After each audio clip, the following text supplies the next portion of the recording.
reaction?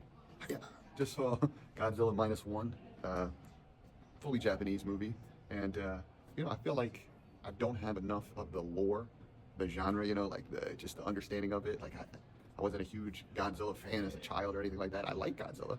I think it's an interesting concept, and I think this movie in particular was really great because it took genre and made it, used it to tell a story for what the Japanese people were dealing with, and there's totally this PTSD and this sort of existential understanding of existence when large swaths of people are killed and you're spared, and they delve into that, and then the motives of what do you live for and how do you create a life. All this stuff is present in here, and I think that's really strong. I think it's really strong storytelling. However, I didn't emotionally go with the story throughout the story, and I thought that there were, I say the CG, not the effects and not the gags, not the practical effects, but the CG, the computer graphics, and it's about 5 or 10 years behind what we would expect in our cinema here. And I did like the score, not too heavy-handed, and the conceit of some of the reality of the situation. Like, we're going to do this, and they're going to be able to do this, and we're going to do this by saying this, and that X, Y, Z. We're going to take that sort of falls apart in the logical sense.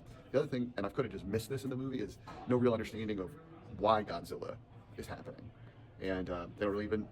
So it's sort of like, here's this movie about the impact of war, and we'll throw Godzilla in there, and it's sort of the representation of this existential dread and threat, which is a cool idea, but without giving a why is Godzilla there? What, where did it come from? How does it exist? Doesn't get into any of that. So all that being said, I think it was like really good, a ton above. I give it a 75 out of 100. And if you saw the trailer and you think it was good, you should go see it. Peace and love. From that, not a Godzilla fan. Huge Godzilla fan. Godzilla was my first fandom. I adored Godzilla, probably up to 6, 7, 8 years old. One of my favorite things. Godzilla has always been a metaphor for nuclear war, and in particular, this really drives into it. Also, really dives into post-war, post-atomic horror Japan in a way that I found fascinating.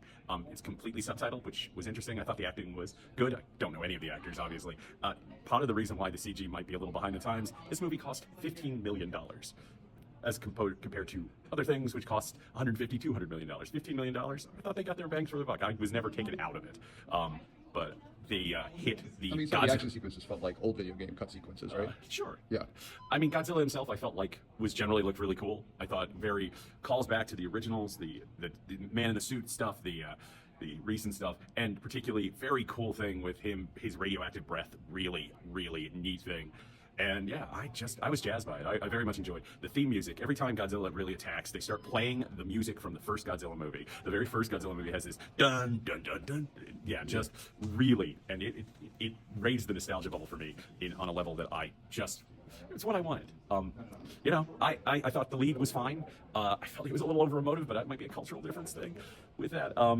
But I thought the cast was very good. What do you give it? What do I give it? I liked it a little better than you. I give it like an 80. It's not the best movie I've seen all year, but I was very enjoyed it. Nostalgia bubble. It's also really telling me. One of the things that I liked was that you get the sense of the sort of like commemorative, like, oh, this is like when the shots of the city, when the initial attacks the city, it definitely is giving the original for sure with a modern view of it. But I really liked it. The paying attention to this is how we shot it then. This is how I'm going to show it to you now. I think that it definitely gets cinema points for that. And it's a period piece. It takes place post World War II. It is set in the late 40s. But you think that people should see it if they thought? If you're an all Godzilla fan, I would 100% see Godzilla -1. Peace and love.